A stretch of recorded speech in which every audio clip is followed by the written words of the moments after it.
Sometimes, what changes the course of a franchise isn't a multi-million-dollar contract, a blockbuster trade, or a superstar arriving through the draft. Sometimes it all begins with an underestimated pick, a name that slips past the spotlight, doesn't grace magazine covers, and isn't a priority in expert analysis, but one that quietly reveals itself as a spark igniting within a tired roster, a catalyst, a reminder that there's still much more to be written.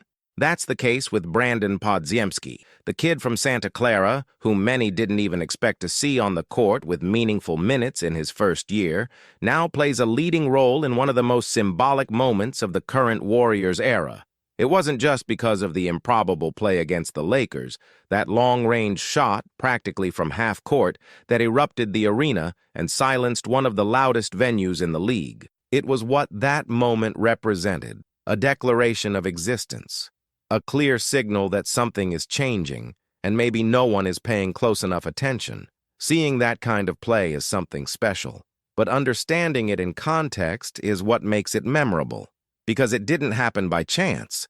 It was built through a rare combination of courage, court awareness, and personality. Three qualities that usually take time to develop in young players, but in Podziemski, they seem to come factory installed. From his first games, he showed a sense of positioning that borders on veteran level. He fights for rebounds like a power forward and distributes the ball with a vision many seasoned point guards still strive to achieve. That kind of early maturity has a name: understanding. He grasps what the system asks for, what the team needs, and when it's time to take risks.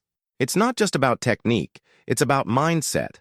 But to understand how we got here, we need to go back a bit, because this story actually has deeper roots in the very DNA of the Warriors. In 2018, many believed the franchise's golden era had ended. The looming loss to the Rockets in the Western Conference Finals felt like a prelude to the end. The narrative was everywhere. It's over.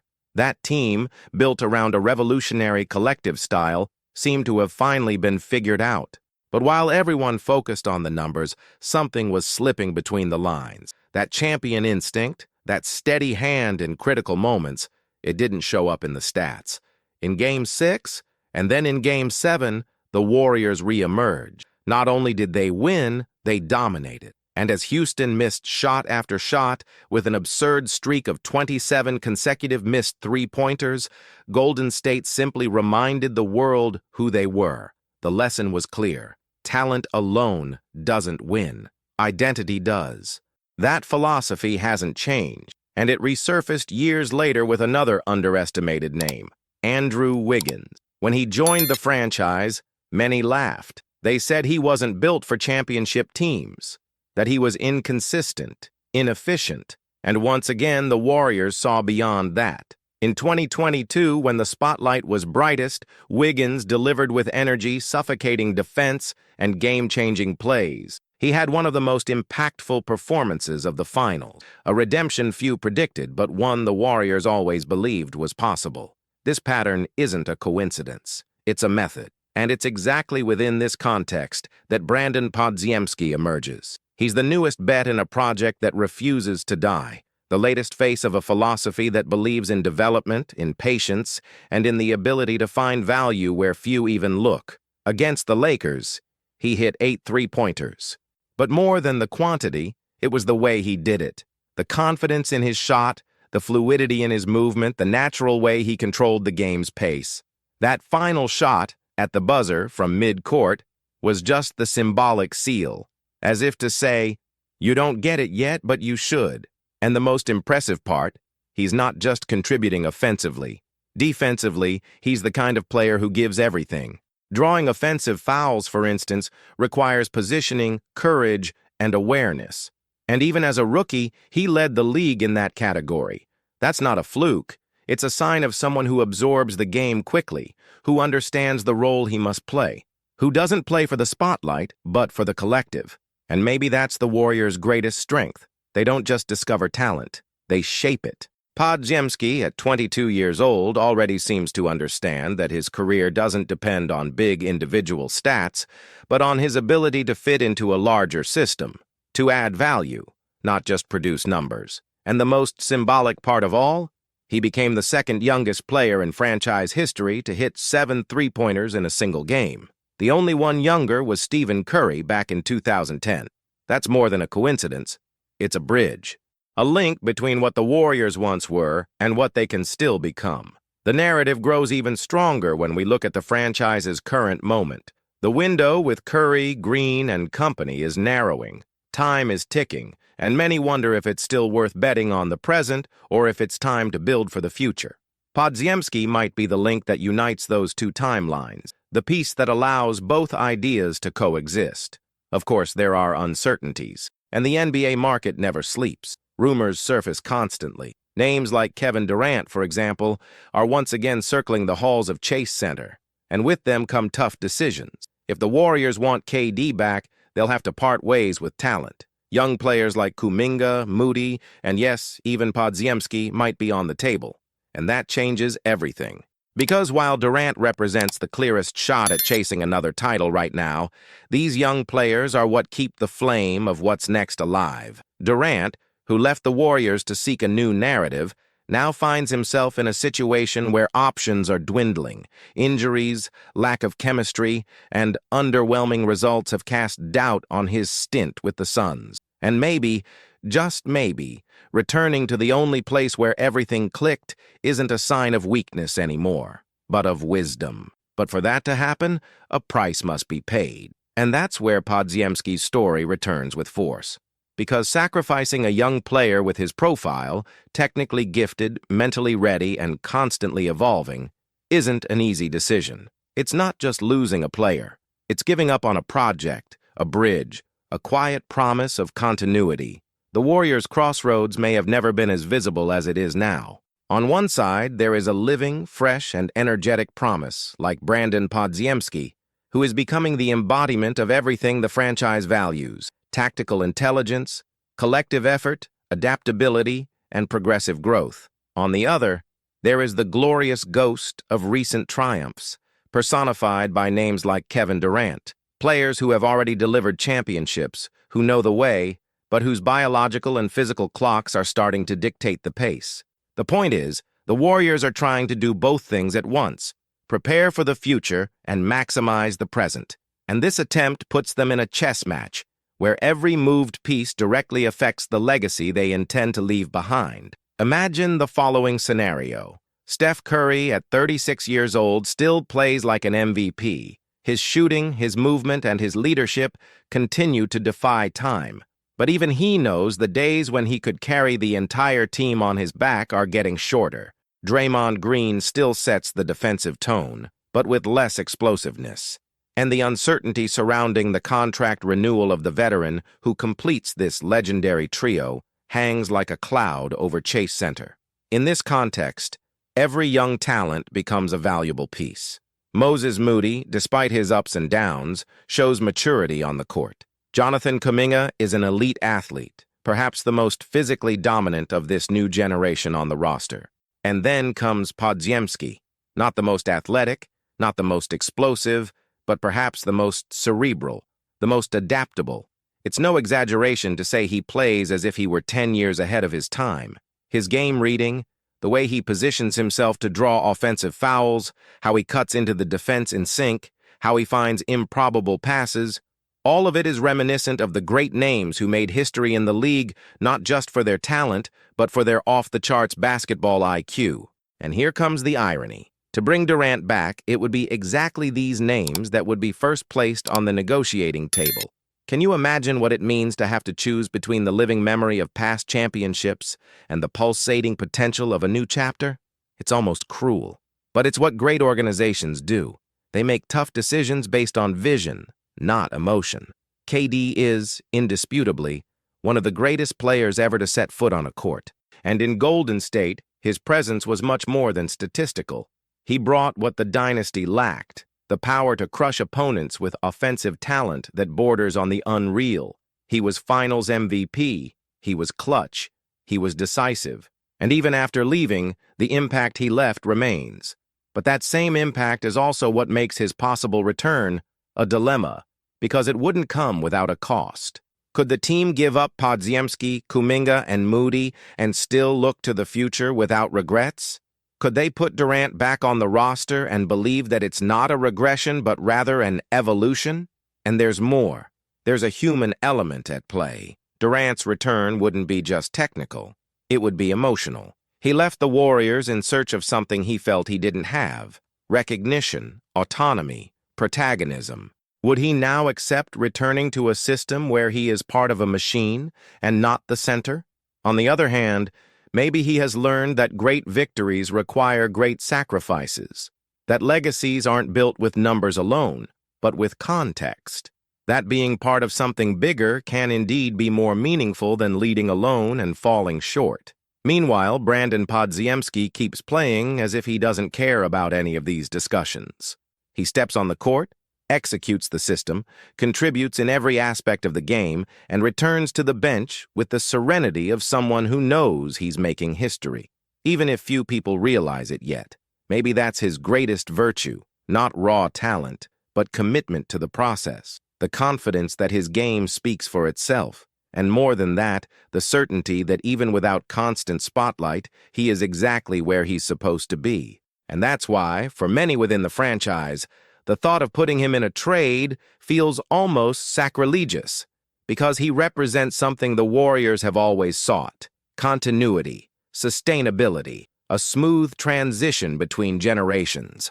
Durant's return would represent a last breath before the end, one final attempt to squeeze out another title before the cycle closes for good. Keeping Podziemski, Kuminga, and Moody, on the other hand, would be a bet on tomorrow, a declaration that there is still time, that it is still possible to build something new from the rubble of past glory. This tension between urgency and patience is at the center of it all, because the NBA, for all its glitz and spectacle, is a league of decisions, and every decision has a price, be it the price of giving up young promises in the name of a title chance now, or the price of seeing Curry retire without another ring while watching the kids mature too late. The big truth is that there is no perfect choice. There is only the choice you're willing to stand by. And in the middle of this storm, Brandon Podziemski remains both the question and the answer. He is the link between eras, the bridge that can either sustain the future or be dismantled to rebuild the past. That's why, no matter how this offseason ends, his name will be at the center of the most important decisions the Warriors have faced in recent years. And if you think the story is already written, think again. Because the NBA, like life, has a curious way of surprising those who think they've seen it all.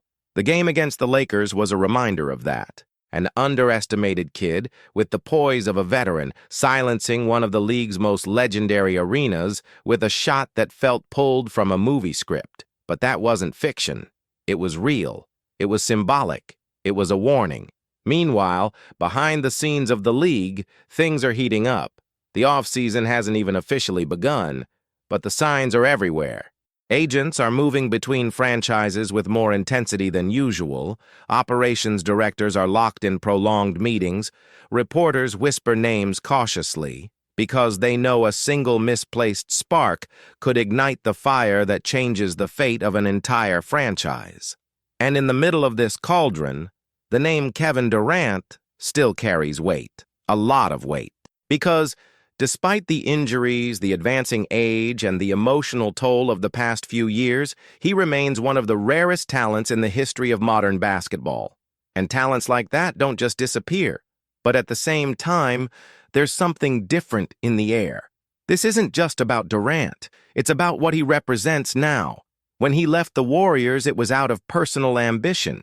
He wanted to prove he could win outside of Curry's shadow and Steve Kerr's perfectly tuned machine. Years later, what remains is a packed resume, but without new trophies since that goodbye.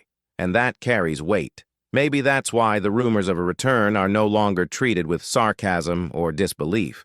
Maybe now there's maturity on both sides, a tacit understanding that what was built there was special, and that maybe, just maybe, there's still time to recover some of it. But the cost has never been clearer. On the other side of the equation is a hungry youth, and leading that group is Podziemski, who more and more seems not just like a breakout player, but a symbol. He doesn't say much. He's not the type to chase headlines. He just plays. With efficiency, with intelligence, with a poise that makes even veterans furrow their brows in respect. It's not just the numbers, though those are impressive too. It's the invisible impact, the kind that doesn't show up in the box score, but shifts the outcome of a possession. A well-timed defensive help, a cut to the basket that opens space for a three, a drawn foul at the perfect moment that shifts the mood of a road game. These are the details that build great players, and more than that, they build cultures. And the Warriors' culture has always been built on that.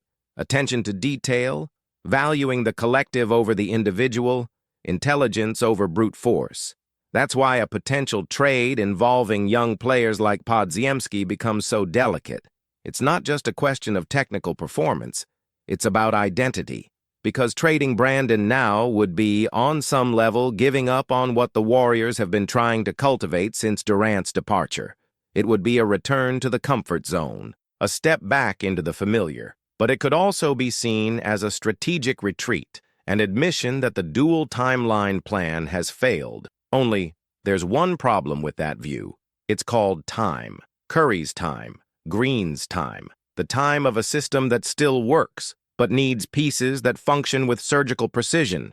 And Durant, as risky as he may be, is still one of those pieces, one of the few who can truly raise the team's ceiling immediately. But is it worth giving up someone like Podziemski, who might be the foundation for the next 10 years, for someone who might bring one more title, or might not even survive another full season healthy? That uncertainty is paralyzing. And at the center of all this is Steph Curry. He's never been vocal about front office decisions, but it's no secret he has influence when it comes to the franchise's future. And the big question is, what does Curry want? Does he see in Podziemski the kind of player who can carry the torch? Does he see an ideal partner for his final years? Someone who understands the game at the same rhythm, with the same vision? Or does his competitive instinct cry out for one more real shot, even if that means sacrificing the future in the name of the present? Hard to say.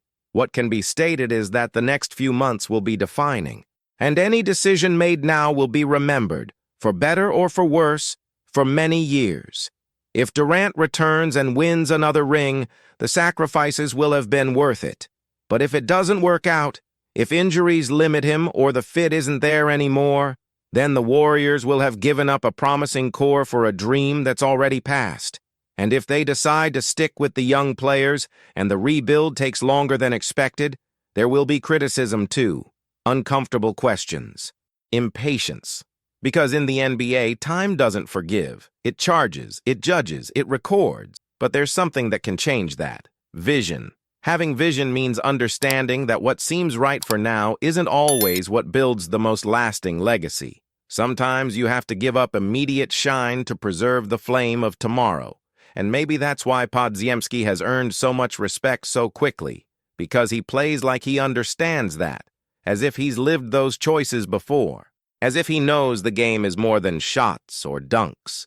It's about being part of something bigger. That's why his shot against the Lakers wasn't just a last-second miracle. It was a symbol of courage, of belonging, of the future. Whether KD comes back, whether Kuminga becomes the new leader, whether Moody develops, none of that changes the fact that Podziemski is already making his mark. He's already part of the conversation.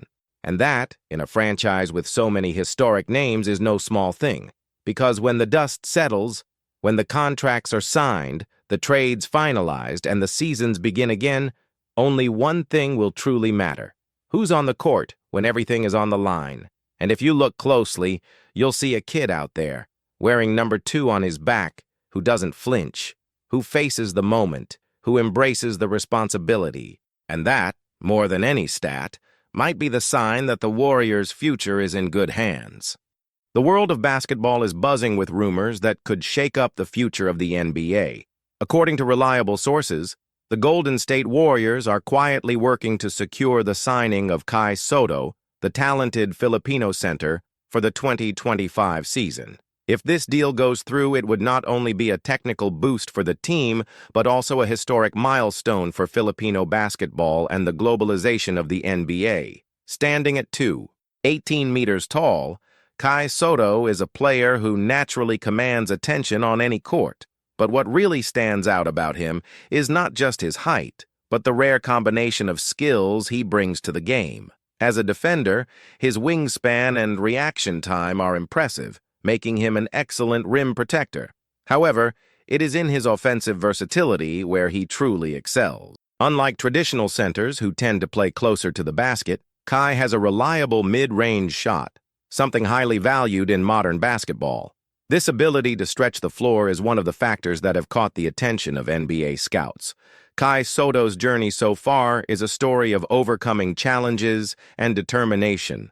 Born in the Philippines, a country where basketball is more than a sport but a national passion, he started to stand out at a very young age. His talent quickly caught attention, and it soon became clear that he needed to seek bigger challenges to grow. That's when, still a teenager, he decided to leave his homeland to compete in international leagues, marking the beginning of a journey that would take him to various parts of the world. His first big experience in professional basketball came in the NBL, the Australian League, where he had the chance to face experienced opponents and prove that he could compete at a high level. During his time there, Kai showed that he was not just a promising talent, but a player capable of influencing games on both sides of the court. His defensive presence and offensive ability turned heads, solidifying his reputation as one of the most promising young centers.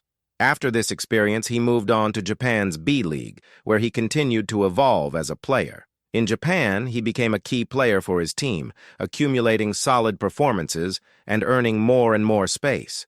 More than just an athlete, Kai became a true ambassador of Filipino basketball, showing the world that players from his homeland have the talent to shine on the global stage. His presence in the Japanese league further strengthened his name among NBA scouts, increasing the chances that he would finally get an opportunity in the world's premier basketball league. Now, with the possibility of joining the Golden State Warriors, the question is, how would Kai Sotto fit into the team? The Warriors are known for their fast and dynamic style of play, based on constant movement and accurate long-distance shooting. However, one of the gaps the team has shown in recent years is the lack of a dominant center, someone who can consistently protect the rim and contribute offensively beyond the pick-and-roll game. Kai Sotto has exactly the profile that could fill this need. His ability to collect rebounds would be a great asset for the team, especially in the defensive sector, where the Warriors need to improve their presence in the paint. Additionally, his shot-blocking ability could transform the team's defense, making it even more solid and efficient. Offensively, the fact that he can space the floor and shoot from mid-range would add a new dimension to the Warriors' game, creating more space for the guards and wings to shine. But Kai Sotto's potential arrival with the Warriors goes far beyond the technical impact. If this deal goes through, it will be a historic event for the Filipino community around the world. The Bay Area, where the Warriors are based, has one of the largest Filipino populations outside of the Philippines, meaning Kai's presence on the team would create a special connection with this community. For many fans, seeing him wear the Warriors jersey wouldn't just be a source of pride, but also a symbol of representation and inclusion in the NBA. Signing Kai would also open doors for a new wave of Filipino fans to follow the team more closely, further strengthening the franchise's already solid global engagement. This wouldn't just be a smart move in terms of marketing, but a genuine way to bring the team closer to a fan base that is incredibly passionate about basketball. And it doesn't stop there. Kai Sotto is not only a talented player, but also a charismatic young man who is extremely popular on social media. His impact goes beyond the court, and his presence in the NBA would certainly attract attention from sponsors and brands looking to expand their presence in Asia. The Warriors, who already have a strong global identity, could benefit from this factor, further boosting their international relevance. Filipino basketball has always had great talents, but few have had a real chance in the NBA. If Kai Sotto gets this opportunity and establishes himself in the league, he could open doors for future generations of Filipino players, proving that there is space for athletes from his homeland to compete at the highest level. His success could inspire a new generation of young players, showing that it's possible to dream big and reach the biggest stages in world basketball. Kai Sotto's possible move to the Golden State Warriors is still not confirmed, but the rumors are already enough to excite fans. If this deal goes through, we'll not only have an important reinforcement for the team, but also a historic moment for global basketball. Now, all we can do is wait and see what the future holds for this talented Filipino center. If you enjoyed this video, don't forget to leave a like. It helps the channel a lot and shows that you want more content like this. If you're not subscribed yet, go ahead and subscribe so you don't miss any updates. Thanks and see you in the next video.